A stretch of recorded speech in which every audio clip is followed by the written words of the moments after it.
Hello, everybody. For everyone attending, we will be starting at 9:03. Thank you, everyone, for joining us today. And we are just going to take a couple minutes to make sure everyone has the time to get signed in.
All right, we will give it one more minute and then we will start.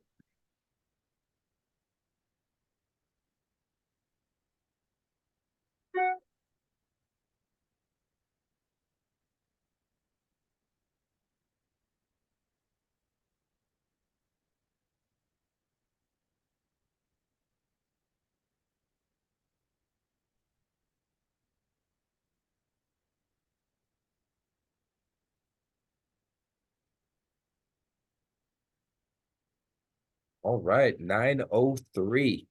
Well, welcome everybody. Looks like we have most of our attendees signed in. So thank you everyone for joining us this beautiful Thursday morning. It's the eye to the beholder, but for me it's another beautiful morning here. Yes, so let's just get after it. We have a lot to cover and we only have till 10:30 today. So let's start with some housekeeping. So as you can see, all attendees are muted and will be muted throughout the course of the presentation. However, we do have two functions to help communicate with myself and the other panelists today. We have a chat function here, which will be used primarily for if you have any issues with the webinar itself, such as connection issues, you can communicate via the webinar chat. And then what you'll be using most to communicate with us is the Q&A function. So if you have any questions along the way, please enter them into the Q&A function. We will be getting them along the way, and either we will be answering them via text and submitting it into the chat, or we'll be answering them live during the facilitated Q&A sections that we have allocated throughout the presentation today. A little introduction of who will be here today. And sorry, one last thing is in the chat, while we bring up certain resources, we'll be putting those links not only in the chat, but we'll also be sending up a follow-up email after we conclude our presentation so you can access those resources if needed. This webinar will be recorded and will be available to the public afterwards. So if you have any colleagues or anyone that you know that may be interested in this topic, they could be able to access via our YouTube channel at a later date that I will share in an email when that time comes. So now, who's on the call today? We are before I introduce ourselves, we will be running polls throughout this webinar as well, just to get a little bit more information and feedback from you. So while I'm doing introductions, Rachel will actually be running a poll for us. So if you'd be kind enough to answer, that information is very useful for us to help us plan future webinars to make sure they are most effective and meet what you're looking for. So yes, my name is Andrea Washko. I'm here on behalf of High Country Conservation Center. I am our office and programs coordinator. A little bit about High Country Conservation Center. I'm sure all of you have heard of us. However, if in case you don't know too much about us, we are your local Summit County environmental nonprofit. We try to promote practical solutions for not only waste reduction and diversion, but also for resource conservation. So we're focused on impactful climate action. We have several programs that we run and help run. They include, waste reduction, such as helping operate the recycling centers, outreach for new recycling guidelines, as well as running the public food scrap program. We also do a lot of work in energy conservation and try to promote clean energy, such as Solarized Summit, getting solar panels on people's homes, getting people behind electric vehicles, as well as we are really wrapping up our water conservation efforts. So we're super excited to see our programs continue to grow and make an impact on our local community. And then finally, we do some sustainable food programs, as well as a lot of K-12 education and just overall community education. So I will pass it over to my colleague, Rachel Zerowin, who will introduce herself. Thanks, Andre. Yeah, so I work on water conservation mostly, why we're here today, and then also I work on waste reduction, and we have a small sustainable food program at HC3. So thank you guys so much for responding to those polls. Looks like we mostly have government and special district, as well as like landscape and irrigation folks, as well as a couple property management and HOA representatives. So with many people split between the office and field work. So thank you guys for sharing who you are. And with that, I'm going to hand it over to, looks like Bob's unmuted. You're up first. Hi, good morning. I'm Bob Howie with Irrigation Analysis. And my partner Doug and I have been in the irrigation space for a long time and really focused on efficiency and water conservation, kind of using the water you need, but not using more than you need. So I'm happy to be here, and thanks for coming to the webinar today. And also kind of want to kind of remind you guys to make sure you apply for your Quell CEUs if you're Quell certified. Keep those up. You go to the Quell site, and I'm sure Andre's going to refresh on that too. But go to the Quell website and submit this webinar for credits. Doug? Good morning, everyone. Yep, I'm Doug Smith with Irrigation Analysis as well with Bob. And as Bob mentioned, we are pretty much in the irrigation, water conservation, helping people save water on their irrigation systems and in other places as well. But our primary focus is saving water. So looking forward to having a good chat with everybody today. Thank you for those introductions. And Bob, thank you again for bringing up Quell. Before we move on to the presentation, all the registered folks here that are Quell certified, this will qualify as a continued education unit, which we all need two for to maintain our Quell certification. So I'll send a link later on where on the Quell website you can apply this webinar for a Quell CEU, as well as we'll provide you other resources. If you are interested in getting Quell certified as well, we'll provide some resources where you can get that training this fall here in the state of Colorado. So moving on, what we are going to be discussing today is we're going to introduce just a little more background on our local watershed. We have an exciting topic that we're excited to chat with everyone about, is our new unified watering schedules here in Summit County. And then our Bob and Doug will be going into detail about irrigation maintenance and troubleshooting, as well as irrigation scheduling. And the focus is kind of to take this as a preseason approach to kind of learn our best practices.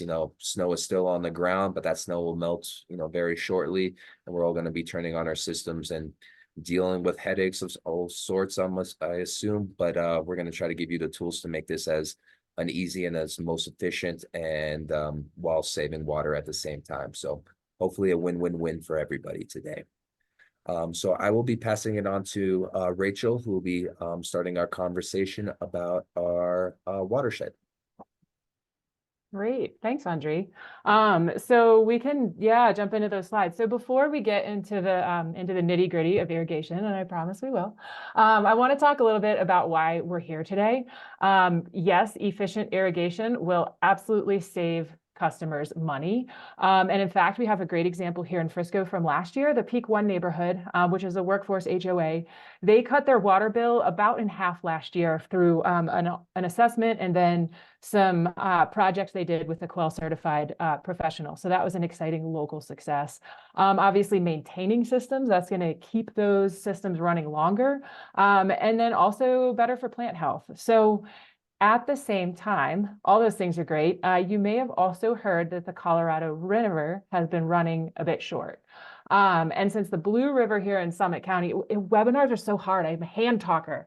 The Blue River feeds directly into the Colorado River. So I want to ground us in where our water comes from and the roles that we all play in protecting this environment where we like to play. So this is a picture of the Colorado River Basin. When we talk about a river basin, we're talking about the area of land that's drained by a river and its tributaries. So there's about 40 million people served by the Colorado River. And that's for drinking, that's for winter vegetables. So if you like to eat salads this time of year, it's probably all coming from California. And then also recreation is a big piece of this too. So I want you to look closely at this map. And you can see me kind of like zooming in and looking at the map as I talk. You can see some blobs and some stripy lines around Denver, Albuquerque, Los Angeles, an area near Los Angeles called the Imperial Valley. These are massive population centers, and it's agricultural land that is outside of the Colorado River Basin. So that's what we call out of basin use. The water flows out of the river and it never returns to the Colorado. And that works through a comprehensive system of tunnels and canals. So if you look closely on this map, you can kind of see Colorado. And what we're going to do is we're going to zoom way in to Summit County. So if you want to head on over the next slide. So this is the Blue River watershed, right? So zooming straight in, you can think of a watershed as a smaller version of a river basin. And the Blue River watershed is roughly aligned with the boundaries of Summit County. And by 2050, we're looking at a massive gap between what people and cities want to take out of the Blue River and what the Blue River can actually provide. And that gap is specific to the Blue River watershed. So we can go to the next slide here. So warming temperatures are not helping this gap between what people want and what people can supply. And you're probably like, come on, Rachel, look outside. There's snow everywhere. And it's not that simple because Colorado's average annual temperature has already warmed as much as 4 degrees in some parts of the state. That's a lot. Most places in Colorado are looking more at like 2. But as a state, we are warming at a faster average rate than most of the country. So despite what it looks like outside right now, Colorado's warming temperatures and the West warming temperatures mean that less of the snow that we see outside will actually make it into the river. So if we go to the next slide, we can put this in a little more perspective. So I'm just going to read this one, right? So for every 1 degree Fahrenheit rise in temperature, stream flow is reduced about 9%. It's because the soil is dry and thirsty, so that sucks up moisture. Things get warmer, water evaporates. Like I said, some places in Colorado have already warmed as much as 4 degrees. So with the river serving 40 million people and stream flow reducing something like 10%, which 4 million people are going to lose? We also have to consider wildlife and recreation. But with that, you and your work and our landscapes matter. So we can go to the next slide here. Inefficient irrigation means that water is evaporating. It's running off lawns. It could be detrimental for plants, and it's really not great for the customer's wallet. So that efficient irrigation is really what we're here to talk about today. Designing for our climate, which we've gone over in the past. We can send a past webinar. That's another important and critical step on how you and your work and our landscapes matter.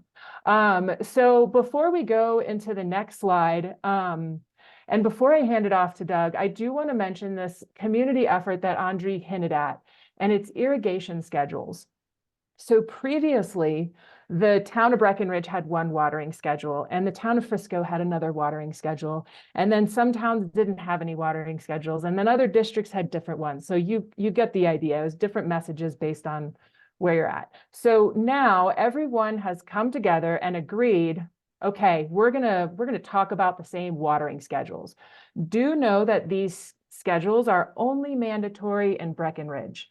The whole goal of having these schedules is so that HC3, we as an organization, we can start telling the people, telling the community when to water for efficiency. It's easier for you as landscapers, we hope, and easier for customers to align. And it's also a reason to tell folks who think they need to water every day that they shouldn't be watering every day. So for now, what I would love to do is thank you, Andre, your initial impression. So we're going to give you guys maybe a minute or so to kind of look at this question. Did someone want to jump in? Or that was just my audio. Okay. So yeah, so take a look at this. We're interested in hearing what are the biggest barriers you perceive in getting clients or properties to follow these watering schedules. So I know there's a bunch of words here. So, oh, I hope you guys can see the whole poll question.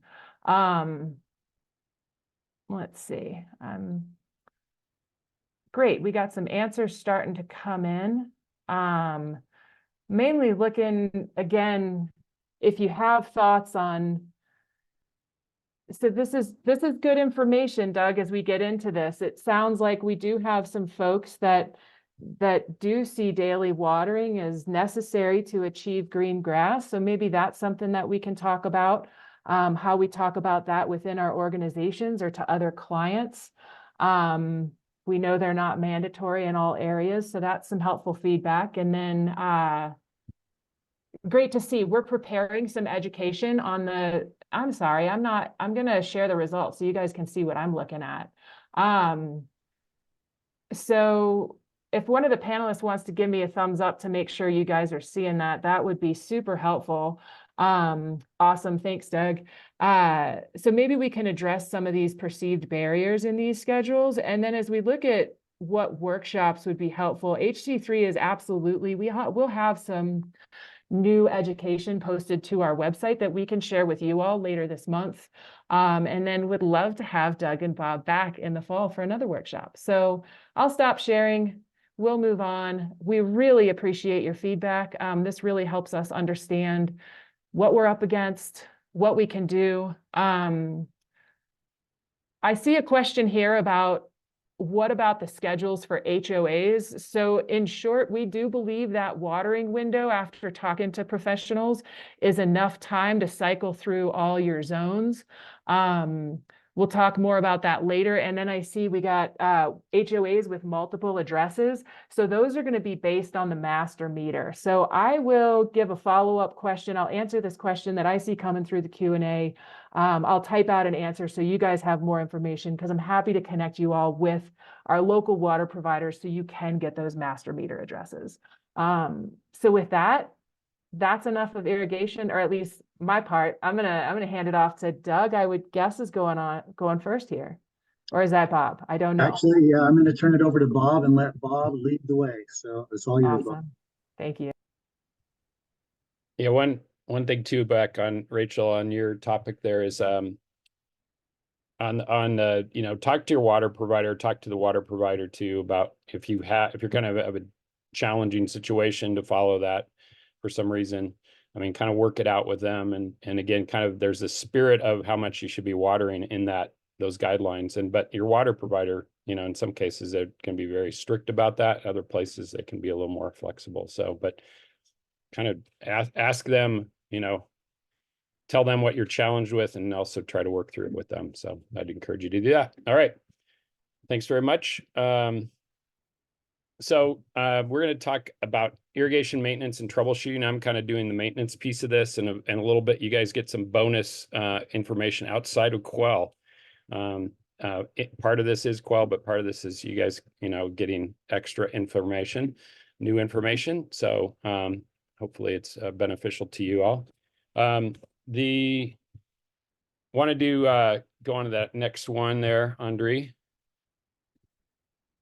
Going to dive right into seasonal maintenance and why that's important. You all kind of know this stuff, but again, it's like it's easy just to kind of dive into the season and not really be, think, why are we doing this and what's the importance of it? And really by doing these things and keeping up with your maintenance, then we're going to have the system's going to work well, and we're going to have efficient irrigation. We're not going to waste a lot of water. The system's going to be working right. Programming is going to be right. All these things. So those points there about regular system maintenance, what it will do, say, prevent water waste, extend the life of the system, which is kind of interesting. Think about that. If you just kind of let it decline, don't do kind of the maintenance that should be done on a system, in several seasons, you will all of a sudden have a system that's just really a disaster. And so just keeping up with it and making repairs as you go, and just making sure it's working right. So, and it also helps it to be efficient. Saving plants, and along with saving plants, obviously, is having the landscape just look good, look right, be attractive, and people happy with how it's looking, especially based on the landscape's getting enough water. And then saving money, which depending on, that's really more on the client side, could be on the town side if your municipal system is just, not, and you may not even be paying for water depending on how you're structured, that system. But it's important to save water and save money, is a extra benefit and all that too. So next. So this is a little off script here, kind of non-Quell, but Quell would, I think, endorse most of this. So wanted to talk about something a little bit different, kind of, again, bring some new information, but two parts of this too. I know a lot of you guys are municipal, and that's good to know. You have to kind of apply this to your situation. So when I'm talking about irrigation maintenance included in the contract, you might, even as a city, you may have, or town, you may have a third party, contracting some of your work out. So it would apply there. But even if not, take these principles and say, how do we address, what's our plan for irrigation management and for system management? Kind of put on your own, if you don't really have standards for these things, accountability kind of for yourself is like, what's our expectation of how we're going to maintain our own systems?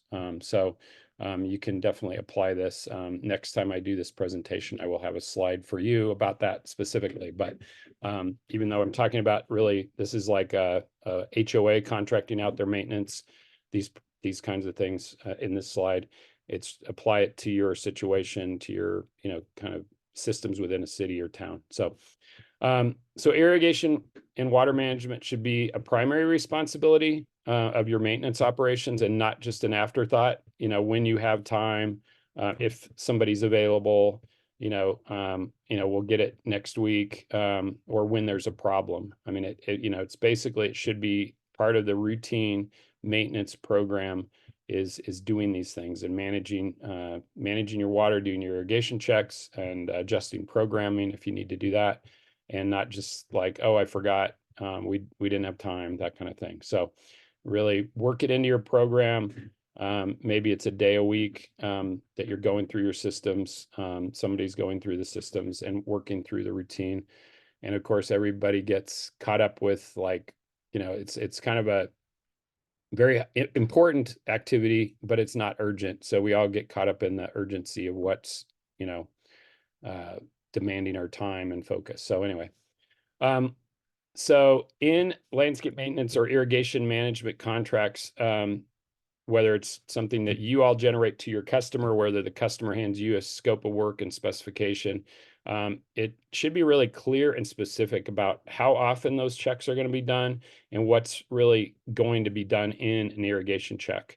And it should include, checking the system, inspecting the system, and making adjustments. That should be within an irrigation check. And we all as an industry need to have a standard and agree to a standard. I would love to see that. But even, you know, I mean, we all as companies and as irrigation people need to have our own commitments to these things. So, but your contract says you're supposed to be doing something. So, and you know, it's not just a piece of paper, I guess, and you need to, I guess, don't promise or tell a customer you're doing something you're not going to be doing, or don't have a way to do it. It's not worked into your program. At the same time, you know, work it into your program, have it there, and actually, I'll talk about down the next point down is specify that third point, specify really what you're going to be doing with the irrigation check. Make it like show the client what they're getting, what you're going to be doing, and then show even a line item perhaps and say, we're giving you $5,000 a year of irrigation management or $1,000 a year. And this, you know, per our specification and contract with you. So, so it's not just kind of a forgotten thing. And it also, they can see that you are putting that money into their system and you are taking care of it. So again, a lot of times it's just what I see, or we see time and time again, is it's like, it's just kind of a, you know, it's stated, but it's never really done. So which is really sloppy and lazy on our part, and we need to be better for our customers and for our overall water usage by staying on top of that. So the fourth point, customers think and expect the landscape companies taking care of their irrigation system, making sure it's working right and checking it regularly. And again, reality is that doesn't happen for a lot of different reasons. And you know, we all of us need to do better about if we're you know, say we're doing something, we need to do it, and you know, they basically do a good job of managing irrigation systems and our water use. So the other kind of bonus, of course, is irrigation inspections can often lead to necessary repair work. It's not just you know, a giveaway or whatever, if you want to take it from a business standpoint. It will create work for you all, which is, you know, it's kind of like, well, we don't need more work, but that is the added bonus. And at least, at the very least, you know, and your customer knows what problems are out there. So instead of just not knowing and, you know, like, oh, we forgot, or we didn't get to that this year, or we'll do it next year or whatever. And or the system just keeps breaking down more and more and being less and less efficient. So next slide. So spring startup, and again, you guys know most of this, but just kind of going through, getting things going, clean out and clean off your controller. I think that's always a really good thing. Get the trash, debris, the dust, the dirt, you know, wipe it down. Just freshen it up. Again, you know, take, you know, some rags and towels out there and, you know, just have things working right, being clean and neat, and you know, your electrical connections are good. Just looking it over, making sure things are in shape and looks like it's professionally maintained, right? So, and keep it running longer. Check the date and the time on the controller and reset it if necessary. Set the irrigation controller for a spring schedule. We see a lot of times controllers get set, you know, to right away to a summer schedule, and that spring and fall are where there's great opportunities to save water. So if we don't need to water in the spring and fall, especially because it's not that hot, not that not that hot, and there's some precipitation in that, just we need to take advantage of that. So set it up maybe one day a week. Hopefully you guys can do that. And then you know, as the season heats up, you bump it up as needed, to maybe 2 or 3 days a week. But again, within the probably generally 2 within your the rules that were just talked about, the countywide rules and guidelines. So replace the backup battery annually if needed, and newer controllers don't need those batteries. They kind of hold the memory, hold the program. Again, though, just because the program's there from last year, try to dial it back to 1 day a week, and in compliance with the guidelines, the county-wide guidelines. Check the rain sensor, make sure it's intact. Vertical is always nice with those, you know, so not sideways, not upside down, and replace those if needed. Typically they do need some, they, you know, they wear out, they don't last all that long, 3 to 5 years typically. So, you know, that can be a good early season project, or maybe snowy day project still this year. And then contact the customer if they need new controllers or sensors, and get that going early, so you're not kind of caught when it's like we need water on and we don't have we've got a broken controller or the sensors aren't working. Next. So continuing spring startup, again, if you're newer to this, the starting up an irrigation system, you turn on your water, kind of going through the steps there, closing the drain valves, petcocks closed on the backflow, turn the water onto the backflow device, then slowly turn on the water and fill up your lines, your main lines, and make sure that it's not flowing, but there's no water flowing through the system once the main line's pressured up. And if possible, it's a perfect time to check the water meter to see if it is turning, if there's any water going through the main line when, or through the system when there's nothing on. There should not be anything on, nothing should be leaking. So again, it's perfect time to look at that. You can even take a meter reading if you're not watering and come back, a week later, a day later, whatever, take another meter reading, see if that meter's turned at all. And if obviously if it's turning, you can have a mainline leak. So mainline leaks are really, especially smaller ones, are very hard to detect, or you may not ever see them come out about, at the surface. So it's a really good opportunity to see. But and a lot of times you can find some pretty significant leaks, or maybe a drain valve didn't get closed and all season long it's leaking water all 24/7. So it's huge opportunity to save water. And again, some of your systems probably a little more newer and a little more intact, but as the system ages and there's more and more chances for problems to be out there, then that can be a great opportunity to find those leaks. So that's the next thing, is the challenge, of course, is finding those leaks, but at least you've got a leak. So run through the system, entire system, every zone, all valves, inspect everything's working properly, and that there are no missing zones, areas are not working. It's like, why didn't that area come on type thing. So obviously if it's not, then there's something wrong. You got to get on that. But just be aware of what is or isn't working, and that should be your startup. And then we're looking for no leaks, no broken heads, all the plow damage and that is identified, taken care of, and you're ready to go. And then write up a list of startup repairs and get that to the customer for approval. Make them right on the spot if you can. That's the best way. You don't have to come back and kind of refresh or start over, track back where you've been. But if you can make the repairs right on the spot, that's ideal. So onward. Flushing the irrigation system, especially drip zones. And typically that's something you should be done annually. At the very least, check your filters. And just doing some of that this last week to see how much gook there was in there. And, if they're clean, don't just check one, check multiple filters, just a drip, make sure they're working and intact. And then also you see that nozzle there on the right side. Check and make sure that is, that screen again is pretty clean. If you've got a lot of debris in there, that may be why that nozzle is not working very well, but also, then probably need to clear that line out. A lot of it depends on where that water's coming from. It's the second to last point there. If that water or line is pulled out of a pond, or some kind of ditch or whatever, it can be, or even reclaimed water, non-potable water, it can be pretty cruddy water. So you can have a lot of debris in there. You kind of know your own systems on that regard, but that can increase the amount of times or frequency. You may have to do this multiple times a year, of course, but really easy. If you don't take care of these things, your drip's going to be clogged, and clogged drip is basically non-working drip. So it's an important thing that often gets kind of forgotten, or people just don't have time to do it or don't think about it. And that's also, try to mark your valve boxes so you can readily go back right to those valves and get those the drip filters cleared out. So next. So this is kind of going back on this is kind of one of the things that really bugs me.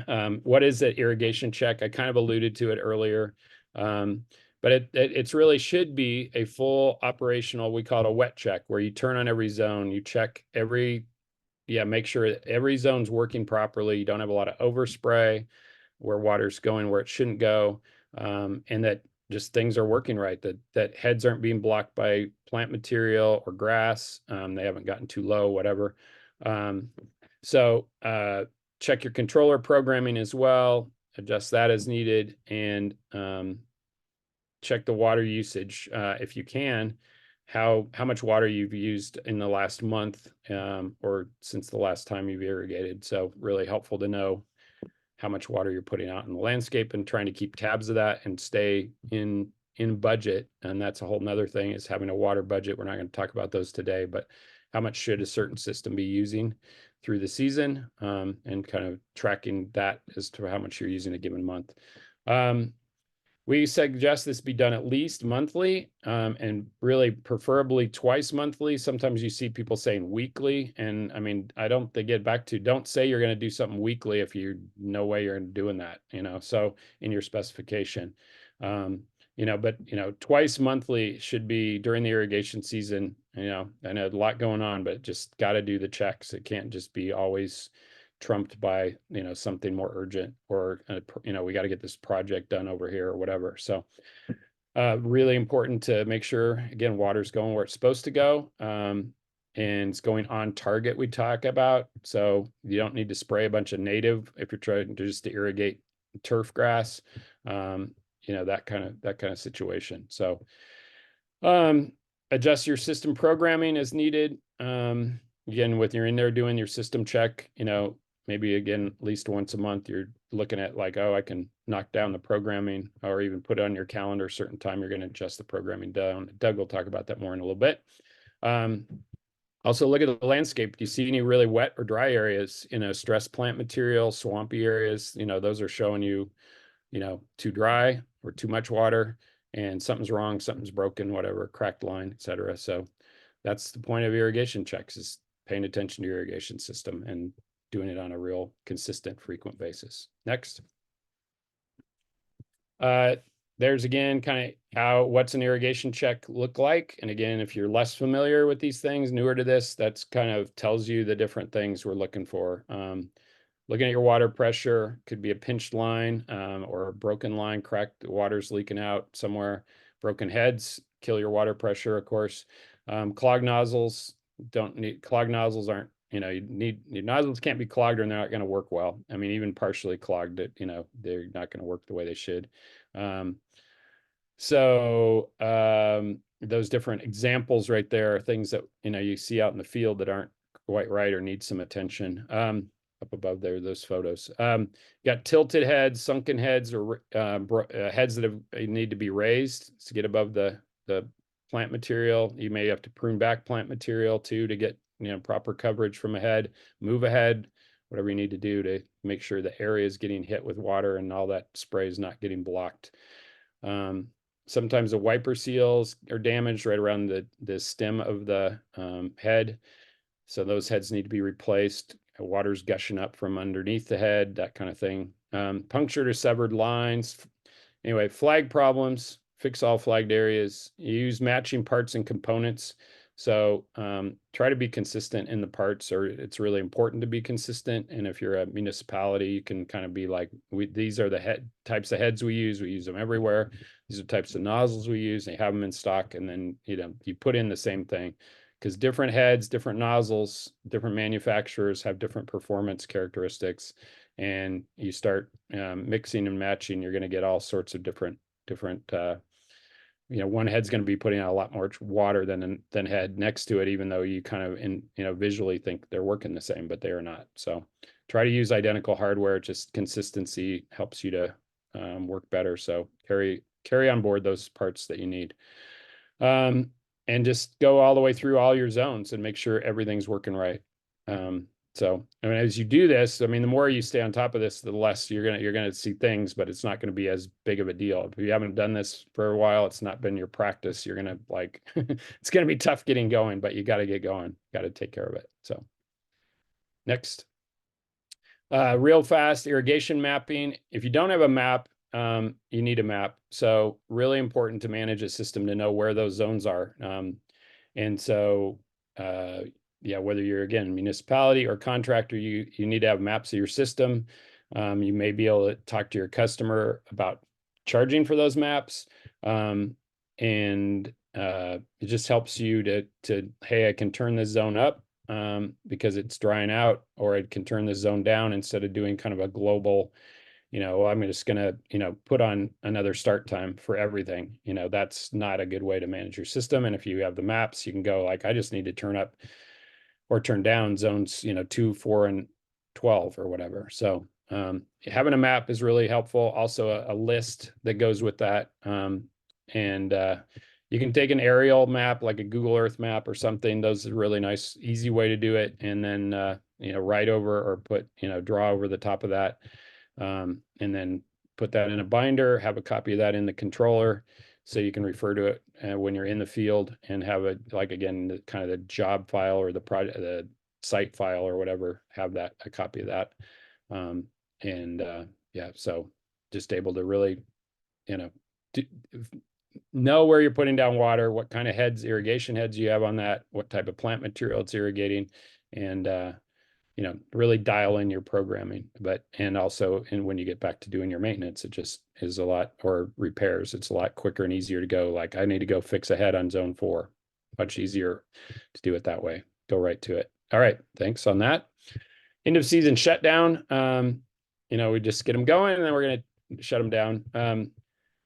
This is Doug's yard. I'd hate to say that. No, it's not really, but I joke with him. I blame him for everything. But that Hall of Shame photo, that's not right. I think we all know that, but and we've all probably seen that, especially you all in Summit County. But yeah, forgot to shut a system off, or turned one on early, and you got cold. The system came on anyway.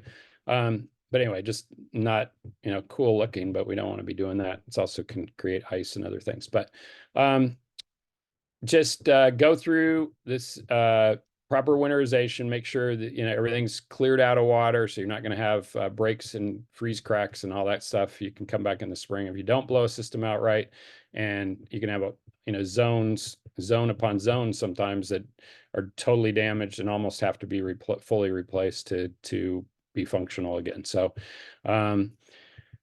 yeah, just goes down the list there. Clean out filters and open caps, turn off the water, probably turn off the water first, and then clean out the filters and caps, open the caps, connect the compressor, that 4th point down there. Again, we see a lot of times people just, like, I'm in a hurry when it comes to winterization and blowout, or don't have the right equipment that they're using, and you just put way too much air through that system too fast, and you can literally blow heads out of the ground. I mean, it's kind of cool, but it's totally inappropriate. And you can burn up your fittings, heat up your pipe, and the glue can melt, all sorts of things. So just slow volume, lower pressure, kind of do it appropriate to the size of line you're blowing out, all that. Those of you that have done this are pretty aware of it. If you're new to it, get some help, or make sure you really understand how that should be done properly, so you don't damage the system at the same time you get the water out of the lines. Yeah, that just kind of goes on down. Open the valves, release pressure in the pipes, zone by zone, work through it, close the valves or leave them partially open once water's been drained out, however you want to do that, or is appropriate in your case. And turn off the irrigation controller. Don't have that running all winter, because it can kind of burn out solenoids and things when those are coming on and there's no water in there. Next. Oh, questions and answers. All right. Great. Thank you, Bob. We actually do not have any current questions, so I think for the sake of time, we're just going to move the presentation along. So Sure. I will pass the slideshow over to Doug. And for everyone, please, if you do have any questions, just fill them out in the Q&A, and we will address them when we do have the time. Good. All right. Thank you, everyone. We are going to go through a few troubleshooting and understanding how valves work. The valves are really, the function and how they operate is pretty basic, really. So it's once you understand how that concept works, it's pretty easy to figure out why a valve is opening or not opening, or closing or not closing. So let's first look at the different parts of the valves themselves. So there's different terminologies that go to the different parts. So if we're looking at the image on the right side, you can see the top part says solenoid.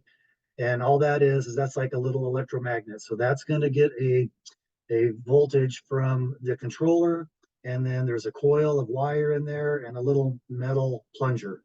And when you turn the controller on, that plunger just raises up into that solenoid, and it basically opens a channel. So, and we'll talk about these ports too. So that's the solenoid, and it is electrical. So if that could be one of the issues of why your valve isn't opening, and we'll come to that and talk a little bit more about that in a moment.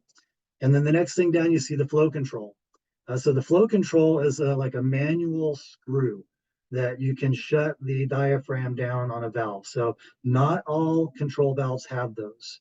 It's kind of a premium feature, if you will. And so they cost more because there's more parts and more things, but they're usually good because you can fine tune your control valve with the flow control, but you don't want to use it for a gate valve or something like that where you're shutting the valve off. But it's there for fine tuning the flow going through the valve. Then there are flush valves and manual bleeds.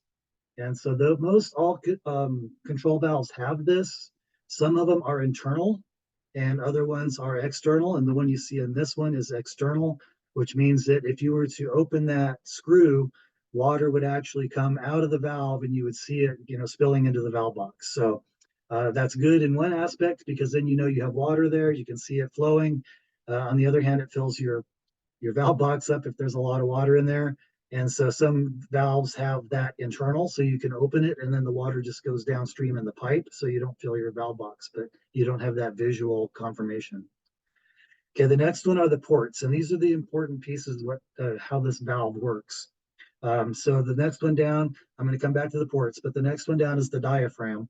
And so the diaphragm is a rubber piece of material, and what that arrow is pointing to is actually a support. So there's a hard piece of plastic that sits inside there as well, and there's usually a spring as well. So anyhow, the water comes in. If you can see on the left side of that valve where the arrow kind of comes in and then goes up to the left or to the, up right there, the water travels through a port, or in this case, the diaphragm, and then it fills this upper chamber on top of that diaphragm. So that water pressure fills that large cavity up there and forces that diaphragm into the closed position. So that is called normally closed. So if there's no electricity to this valve and it's plumbed and the water's on, that valve will just be in the closed position. The only way it's going to open is if we relieve that water off at the top of that diaphragm. So there's two ways we do that. We either open up that flush valve manual bleed screw, and what that does is it lets water come out of the top of that diaphragm off that upper chamber. And when it does that, the pressure coming in the valve can physically push open that diaphragm and it lets the valve open. And then as soon as we close that port and then that chamber fills back up with water, then it's going to force that diaphragm back down into the closed position. Okay, so Andre, if you could kind of point to where those chambers or those ports are, go straight up right here, right there. Yep, so that port right there was going to go straight up to where that manual bleed screw is. So that water is just going to come right out of there. And you can see that water, it's connected to that upper chamber. And then underneath the solenoid, there's two ports. So you have one that goes, the one that he's pointing to now goes straight up to the underneath the solenoid where that plunger is. And then once we energize that solenoid, that plunger retracts into that solenoid, and then the water can flow. See that little diagonal port that goes from the top of the chamber to the solenoid down a little bit to the left there, and that little diagonal port goes straight up, Andre.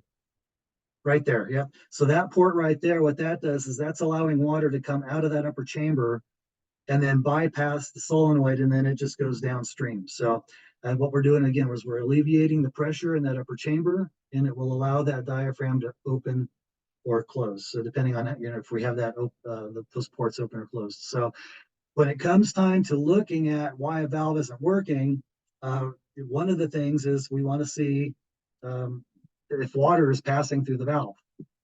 Okay, so we kind of talked a little bit about the solenoid there, the flush valve.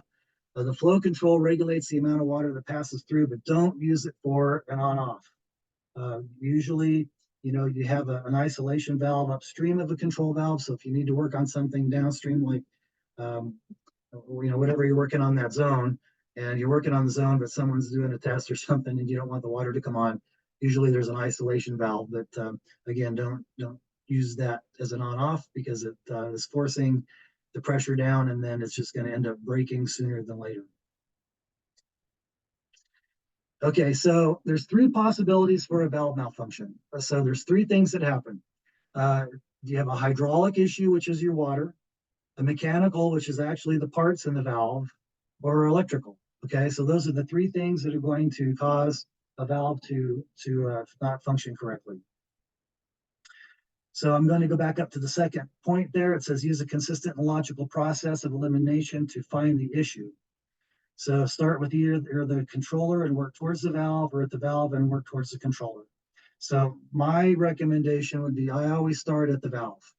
I want to know, number one, is if the water's on. So I go to the valve, and can you back up one slide, Andre? Okay, so then if you go back to that manual bleed, and if you come to the manual bleed and you can see that there's going to be water coming out with that type of bleed, and you open it up and nothing happens, then the first thing I would do is I'd go see if the water's on. So if you have other valves on the system that are working, and you're pretty sure, yeah, the water's on, maybe there is an isolation valve on this that might be off. So you check that isolation valve and so forth. So number one, always make sure that you have water available. That's without water, nothing's going to work, right? So that's the hydraulic portion. Make sure that the water is at, to the valve. And then the mechanical issue. So if you go back and you open up that port, and sometimes that manual bleed screw is underneath the solenoid. So depending on the valve brand and how the configuration is, sometimes you twist the solenoid, and sometimes there's another like lever underneath the solenoid that will open that port. So if you can open that and then it turns on, then you know that the water is traveling through the valve, and then it's possibly an electrical issue. So again, make sure that the valve is working manually, excuse me, and that there's water there before you go chasing ghosts with electrical. So after you determine that, yes, the valve is indeed working with water, but it's not coming on from the controller, then you can go back to the controller and kind of figure out what's going on.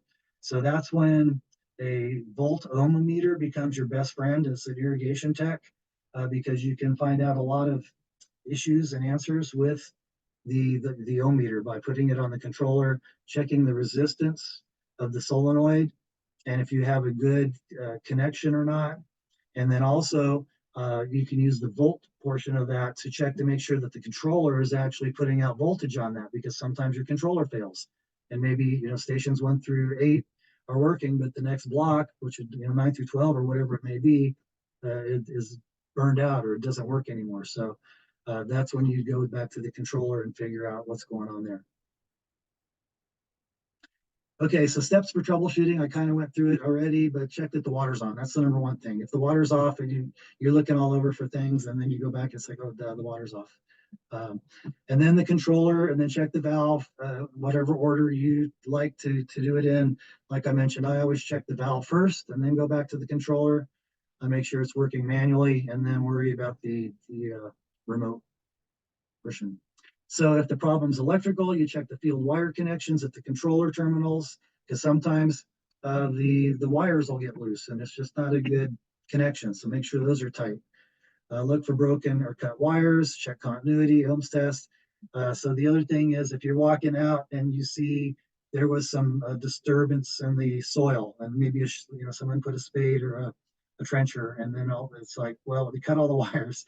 So that's when the ohms test can really come out and help you too, because you can go through each zone and then determine what, it's like, okay, zone 1 and through 5 are all good, and then everything else, there's no continuity. So that tells you that between zone 5 and 6 or wherever, that you probably have a wire issue. And that could be a splice too. So if you have a bad splice, then same thing. If you're not getting the connection through the wires to the splice, then you have to go check that.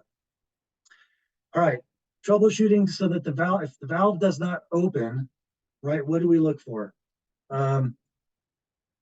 We're going to go down this list of the second one, because the valve tuning is the flow control. So let me go back. So the flow control, again, you don't want to use that as a on-off, but sometimes it happens. So I always check the flow control to make sure that it's in the open position.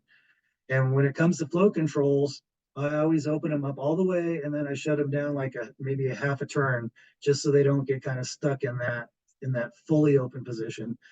And then I only close those if the pressure is very high and I don't have any way to put a pressure reducer or regulator on that valve. And then you can shut that flow control a little bit to kind of create a little friction loss, and that helps with the overall pressure in that zone. The bad solenoid, again, you can figure out pretty quick with an ohm meter if your solenoid is good or bad. Valve, the mechanism clogged or damaged.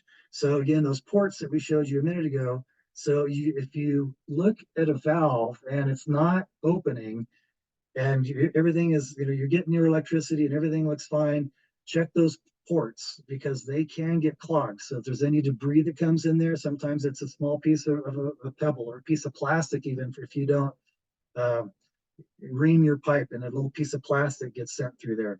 If those ports get clogged, then that valve is not going to open. So just a quick little tip here, sometimes you can take a flag, like your marking flags, and those wires are about the same size as those ports in a lot of cases. So you can take off your solenoid. Sometimes you'll have to take off the bonnet, make sure your water's off, and then you can kind of clean out those ports with the wire flag, and then you can get your valve restored. Poor wire connections, you want to make sure you use waterproof connectors, please. Very important. Just a regular orange water nut that electricians use is not a waterproof connector. We are in wet environments. Use the 3M DBY or something similar to that. Controller problems, again, you could have something that we can check your controller and repair it as needed, okay? And then no power to the valve is also power, or the controller, so, okay. We're gonna pick up the pace a little bit here, and we have a lot to go through with run times. So again, if the valve won't close, that just means that water is coming off at the top of the diaphragm. So there's probably a leak somewhere.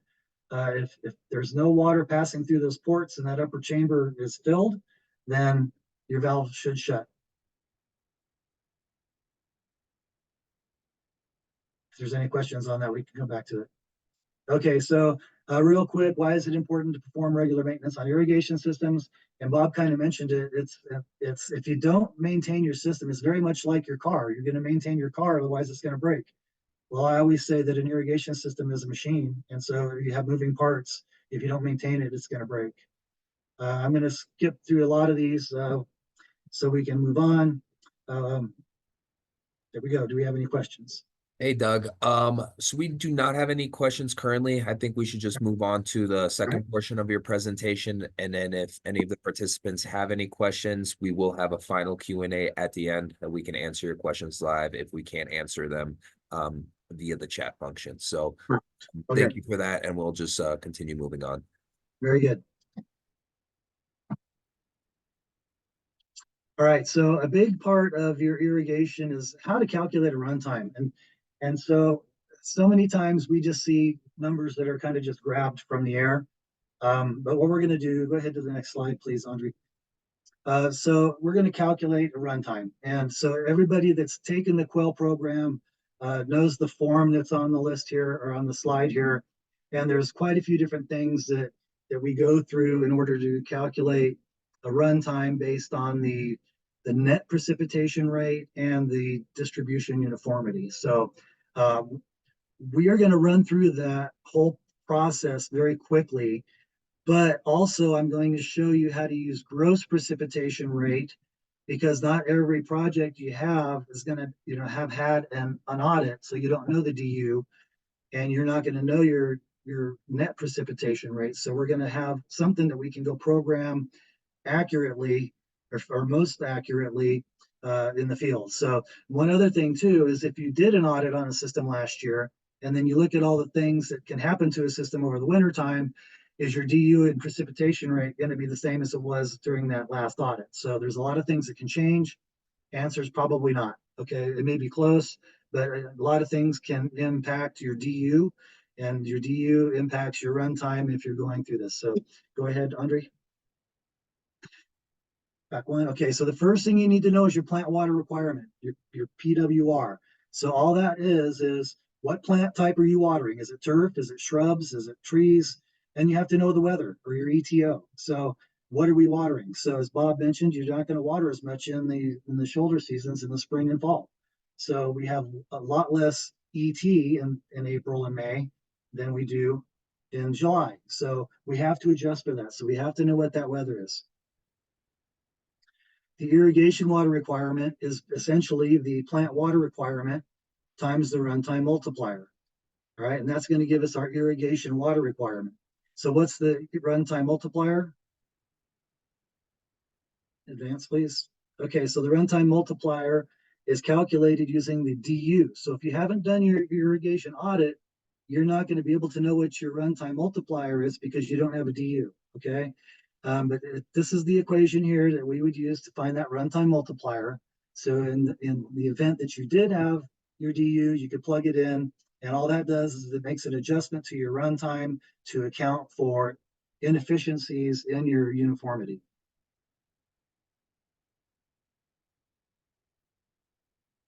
All right, so we talk about distribution uniformity and irrigation efficiency, and they are different metrics. So when we talk about distribution uniformity, that's how evenly the water's being applied to your target area. The irrigation efficiency is how much water we've used that's actually beneficial to that area. So really, if you look at it, distribution uniformity is a part of irrigation efficiency. So a lot of time those terms get used interchangeably, but really they are different. All right, so in order to calculate your run times, once you know what your plant water requirement is and your irrigation water requirement, and both of those again are weather-based, and then you have to know what your precipitate, your weather and your plant material. So you have to know what your plant material is. And so then these are the calculations to calculate that. So your plant water requirement, you divide that by your precipitation rate, multiply by 60 to convert it to minutes, and that gives you your minimum and maximum irrigation run times. All right, so here are the formulas for the gross precipitation. So if we don't have that net precipitation rate, we want to be able to still be able to calculate a theoretical precipitation rate so we can program our clocks. So the general formula for spray is 96.3, that's a constant, times the gallons per minute of the zone, and you divide that by the area of the zone. Okay, so you just plug in the numbers there, run it out, and then that will give you your precipitation rate in inches per hour. On the right side is a similar equation for drip. So instead of putting in your gallons per minute, you're going to put your gallons per hour based on the emitter flow.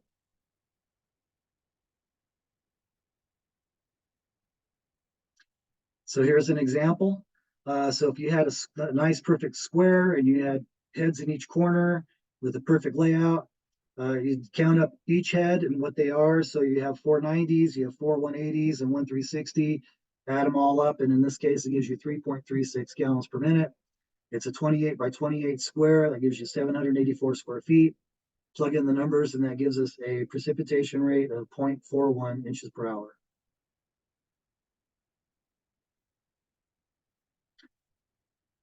This is a different formula.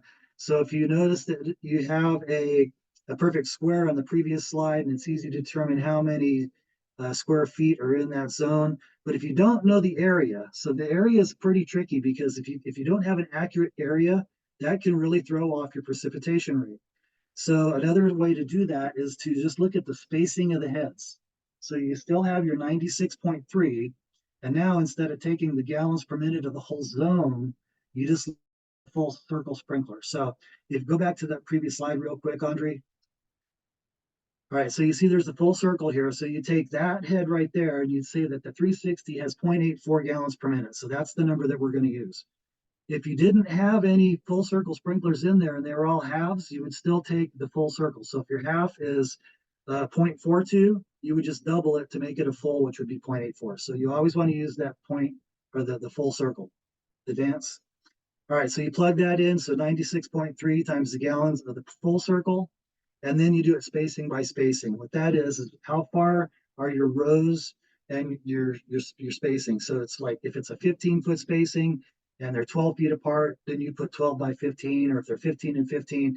And so that's pretty important too. So you want to make sure that you get the spacing as accurate as possible. If it looks like it's in more triangular spacing rather than square spacing, use the same exact equation, but you put in 0.866 for the spacing, which compensates for the closer row spacing of a triangular spacing. Next. All right, the gross precipitation rate. Manufacturer specifications can be used, and this is a good kind of a guideline. If you can't, especially if you don't remember the equation, of course, the internet is a great tool to look up how do I calculate a precipitation rate. But it's necessary to know what your zone is. So you got to know the brand of the sprinkler, the model, the nozzle size, what pressure is that zone operating at, spacing and dimensions and so forth. And we'll look at the next one, please. Okay, so this is a typical chart in one of the manufacturer's catalogs. So if you have a manufacturer's catalog in the back, there always are in the with the nozzles, they always have charts. If you don't have a catalog, this is all available online again. So what this is saying is that if we have, we'll look at the 180 degree at 40 psi. And again, the bold numbers means that that's the preferred operating pressure. So that gives us a 14-foot radius. We have a flow of 0.42. And then if we look at the precipitation rates, it's 0.41 for the square and 0.48 for the triangle. Triangular spacing is going to have a heavier precipitation rate because it's going to be a tighter spacing. So then if you look at real quick at the 360, it's the same precipitation rates. All right, so that means that these are matched precipitation. So when we go back to the formula that I showed you, we still want to use the 360 right there. Okay. Next.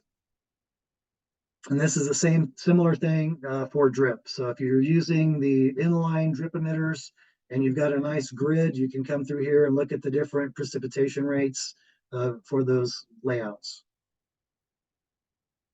So a lot of the work has already been done for us. Okay, precipitation rates and match precipitation. All right, again, precipitation is the rate the water's being applied. So think of it in terms of rainfall. How much rain are we getting in an hour? That's how our irrigation is also applying water.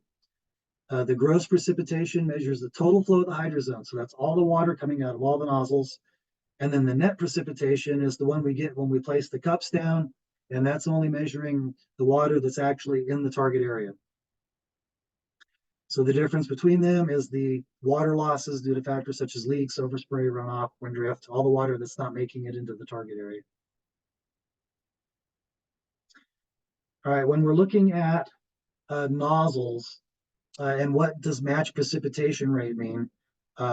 So we're looking at how much flow is coming out of each nozzle. So if we have a 90-degree nozzle and the flow is 0.21, and then the next head over is a 180-degree nozzle, it should have twice the amount of water because it's covering twice the area, right? So that flow should be 0.42.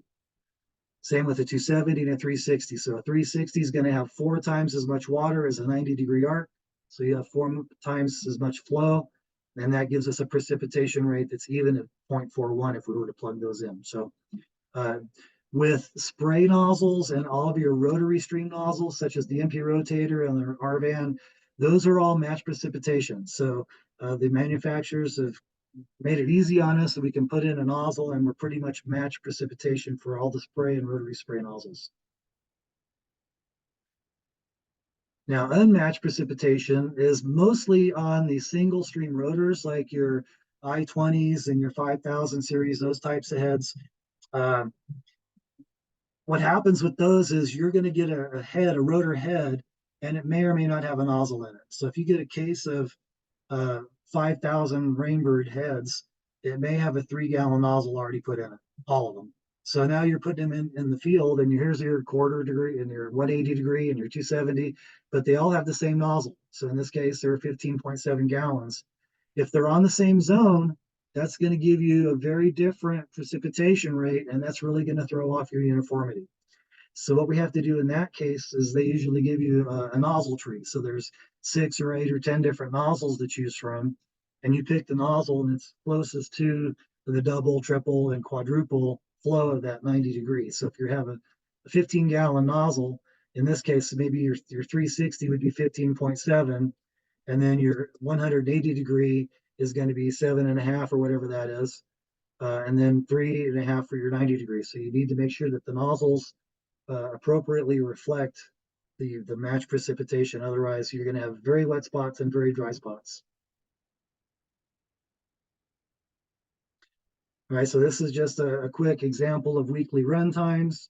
You to know your plant factors. Again, you add into your plant type. This is showing your DU. So if we had the audit done, you have your DU and your precipitation rate. Also, you can check your time to runoff, so you know how to cycle those run times. All right, so again, we are going to go back to the calculations. This is a low water use shrub zone.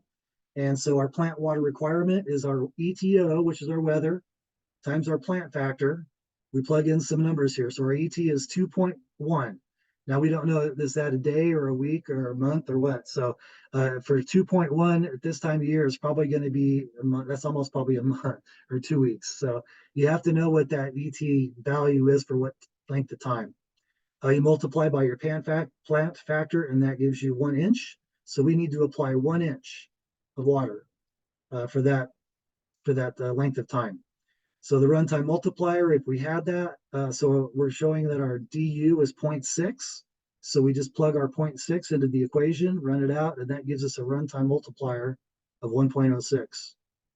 To get our irrigation water requirement, we take our plant water requirement times the runtime multiplier, and that gives us 1.12 inches. So I think on the next slide, it should show us, I'll go back. Yeah, here it is. So this is good. So this was just saying that, so we have our irrigation runtime minimum, and then the maximum is just including the runtime multiplier. So if we were between 126 minutes and 134 minutes, that's kind of the target that we want to be at for that ET and that plant material type. All right, so for a summary, even if we don't have the DU and we don't have the net precipitation rate, we can still calculate a precipitation rate just by knowing, okay, what plant material do we have and what's the weather. So we have to know what the plant water requirement is. So we have to know what the weather is. What are we watering? Right? You're just going to divide that by the precipitation rate of the zone. So how do we get the precipitation rate? Well, you can use the gross formulas that are in this presentation, or a lot of the manufacturer's catalogs have basic gross precipitation rates available. We multiply that by 60, and that gets you the minutes and ready to go. All right, so that's how we calculate a runtime. It's very important, and it's needed because every zone is going to be a little bit different, and it's better than just giving everything 15 minutes and 30 minutes. So let's try to avoid that mentality going forward. All right, for scheduling. So now we have a runtime. So scheduling is how do we apply that water? All right, so we need to know how many days we need to water during that week, how long to water each day, how many start times to use, what time of the day to irrigate. Go ahead, Andre. All right, so most of it is management decisions, or again, you may have factors that are provided by the water provider. So we saw the hours that we can water earlier. Okay, so in order to make these decisions, you have to know if you have any controller limitations, requirements of the landscape plans, runoff. Is it a slope or is it sandy soil? It's a flat sandy soil area. So we just have to make sure we know all of the little microclimate, the microclimate pieces there, and we just fill those in. All right, how many days can we irrigate? So for turf grass during cool weather season, we want to water 1 to 2 days a week. As it gets warmer in the summertime, we may have to increase that to 2 to 3 days. If it's hot, we want to pretty much stay to 3 days. So I saw a question earlier. It's like, well, some people think that you have to water every day to keep a nice green grass. Well, really what we want to do is we want to use what they call deep infrequent watering. So what that does is we water more on the irrigation days to let that water infiltrate into the soil. And what that does is it actually improves the root health of that plant material. So the roots are going down into the soil to get that water. If we're watering every day, we're applying a very small amount. And then what happens is the roots don't have to go down into the soil very far to get the water. And then if we have a drought or we can't irrigate, then there's not really very good root growth for the plant material to get any water, and it stresses out.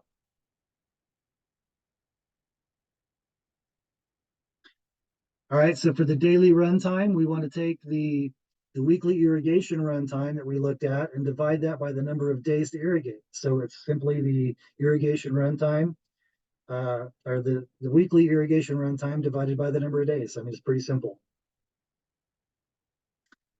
And then how many cycles per day? So we want to take the daily runtime by the time of the runoff. So if we know we have clay soil and we're only able to water for 5 minutes, say, before we have runoff, anything that runs off is not getting into that soil reservoir. So you want to stop it at 5 minutes, give it some time to soak in, and then give it another shot until all of our irrigation minutes are applied. Okay, runtime per cycle. So how long is that cycle? So we have to look at that runoff again. And so the daily irrigation runtime divided by the cycles per day. So how many minutes can we go before that runoff occurs? So we just divide it by that, and that will give us how many run times per cycle. All right, we get into management decisions, just like the whole thing is you're managing your whole system as holistically. So you have to find appropriate start times, what days to irrigate, what programs. Hydrozones should be separated. So if you have turf and native and shrubs all in the same zone, it's best to have them separated. I know a lot of systems that exist don't have that, and it's kind of hard to go back and change them. But you end up having to water, the plant material that's got the heaviest demand. So if it's turf, get a water for turf, and that means that your shrubs probably get a little too much water.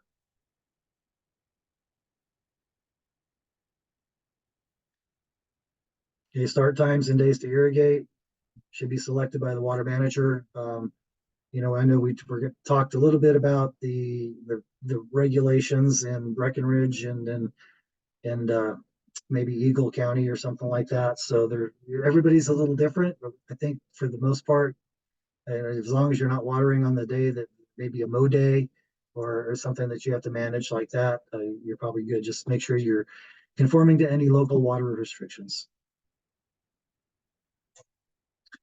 All right, so here's the schedule again. So if you're watering on Tuesday, Thursday, and Saturday, that means that you can start on those nights, but you're allowed to water through the early hours of the morning for the next day. So it's overnight from 6 p.m. to 9 a.m. So there's no breaking up or splitting run times or scheduling to try to get watering in one day.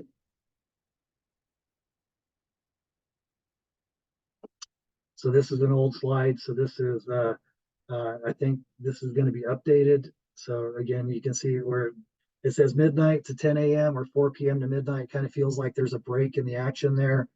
But I don't think we should be, I don't know if this slide is pertainable right now, Andre. So Yeah, well, thank you, Doug, for kind of walking us through these entire processes. I think we have a couple minutes to discuss any questions that the participants have, and we actually do have one queued up. Doug or Bob, if you'd be happy to help us answer this question. The question is, what ET factor we should be using here in Summit County, or how should we be finding that ET factor? right, so that's a great question because that's a moving target. ET is going to change every day, literally every day. If we have a cooler day today and a sunny day, but it's still, if say it's 55 degrees today and cloudy versus 55 degrees and sunny tomorrow, your ET is going to be different. So, and then as soon as that temperature starts warming up, you enter wind into the factor. All those environmental factors are going to affect your ET. So the question is like, where do I get accurate ET? And that's pretty much been the challenge for the mountain communities, is that there's not really any great area places to get that.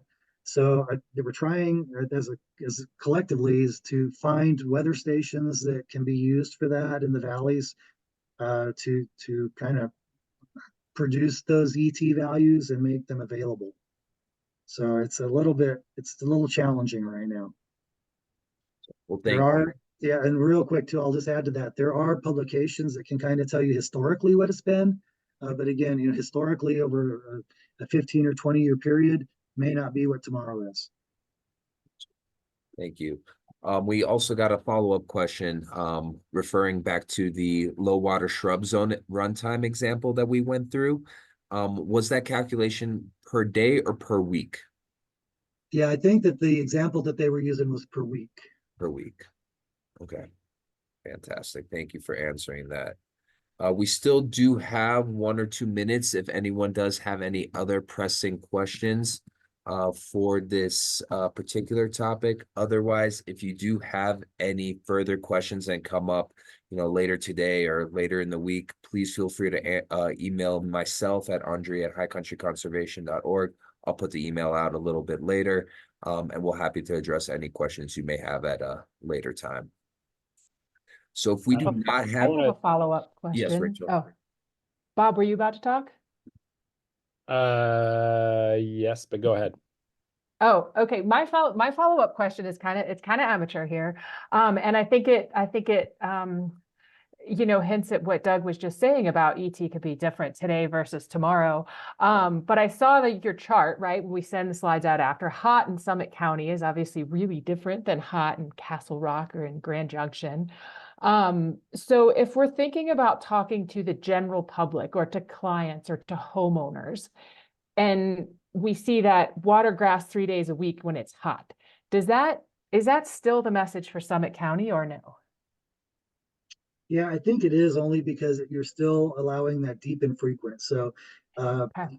you don't want to overwater. It's like it's getting hot, and yes, we're at a higher elevation, and our solar is much higher, so that's going to impact our ET. But generally, the air temperature is cooler, so it's a little give and take there. It's just a matter of kind of sticking by the guidelines and not watering every day, so that you can still allow the water to infiltrate. So if you did have to water more, where you're going to get that is longer run times on those 3 days rather than trying to water less every day. Understood. Thank you. And I guess if you all have time, the only other thing that I would ask is just if there was like one thing you wanted the folks on the call to walk away thinking, doing, feeling as they start firing up systems and getting ready for summer, what might those things be? And I'll leave it at that. Doug, this is a feeling question, so you should answer it. No, I'm just kidding. I would say that Doug may not, Doug probably has a different answer, but I would say just really, there's no need to water, 4, 5, 6, 7 days a week. And except for the only caveat would be annual flowers. And then even that maybe doesn't need to be every day. So really think about that. It's being better water managers and getting down and also just complying with the county, rules and guidelines and all that. So, the thing you're going to do though, is you got to, some of your plant material, if your grass is used to getting watered every day, then it's kind of fat, dumb, and lazy, kind of just sitting there going like, where's my water today? I want my water, and it's like, so the roots aren't getting down deeper into the soil profile because they don't have to.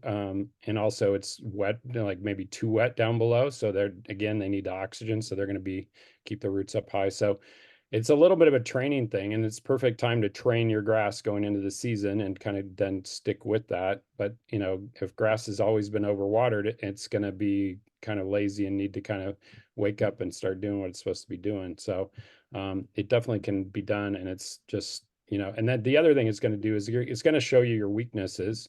Maybe a zone needs to run longer than another zone, but it's also going to say, why do I have a dry spot over there? And then go look at the dry spot, figure it out. Do you need I needed to add another head. Maybe there's different nozzles in that area that piece of turf or that area of turf that's got the dry spot. So maybe the soil's not very good, maybe it's compacted, just different things, but it's like figure out your dry spots at that point. So kind of it'll point out those things to you and help you water more efficiently. Yeah, my closing would be to accept and adopt and implement smart controller technology, which are basically, it's just weather-based controllers. Those are huge because that can take local ET and then calculate run times and scheduling for you.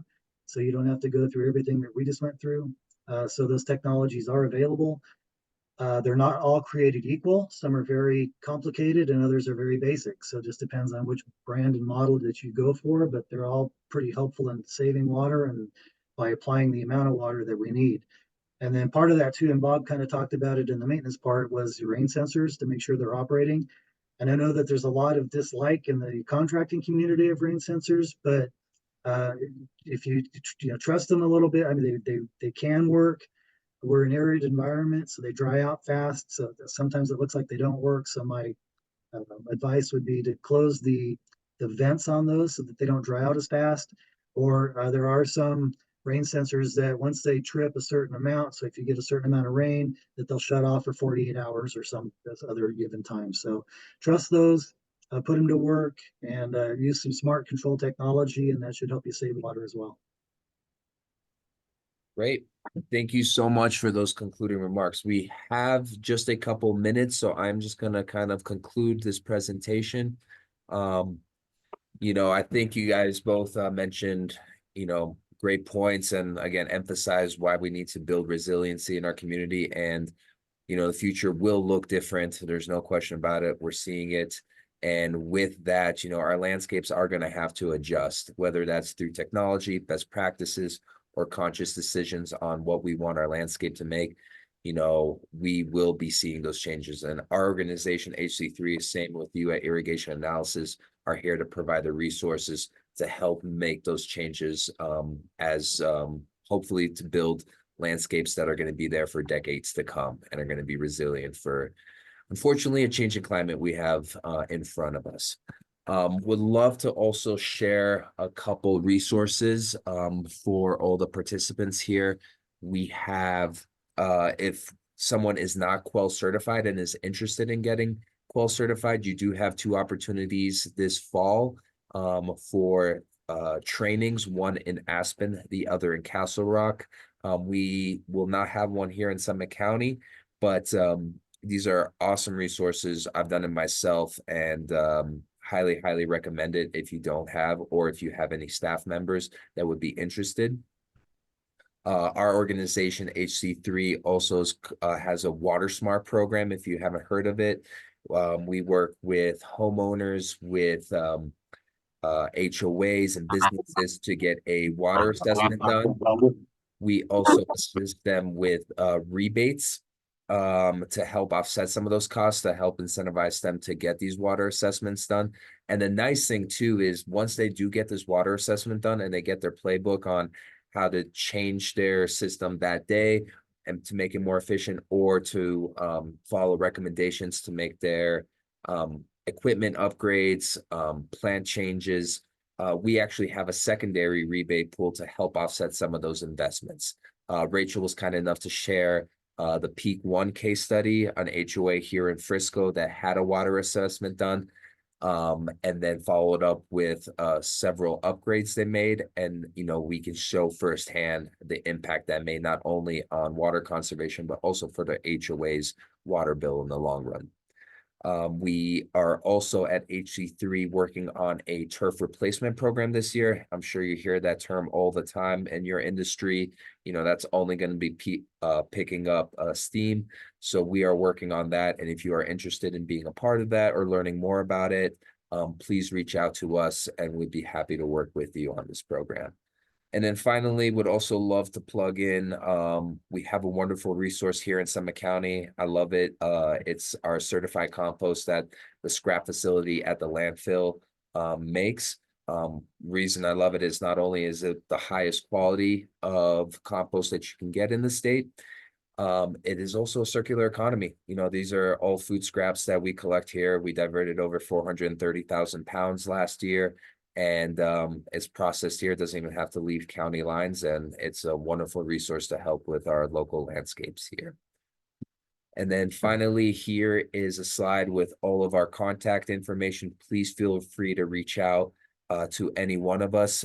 If you do have any kind of direct questions, feel free to reach out to me, and I will work with Rachel, Bob, and Doug on getting the best answer for you.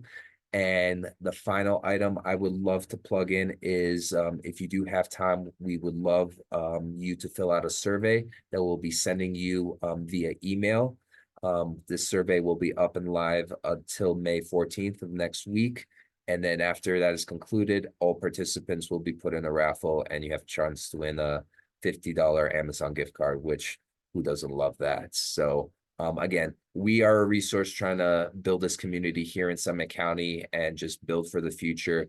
So any information that you can provide us is always appreciated, because at the end of the day, we're working for you guys. So thank you all for your time. Rachel, Bob, and Doug, unless you have any kind of closing remarks, I think we've reached a 10:30 mark, so I think we're going to be ready to conclude the seminar. Yep, thank you, everybody. Appreciate it. Thank you, and good luck this season, everybody.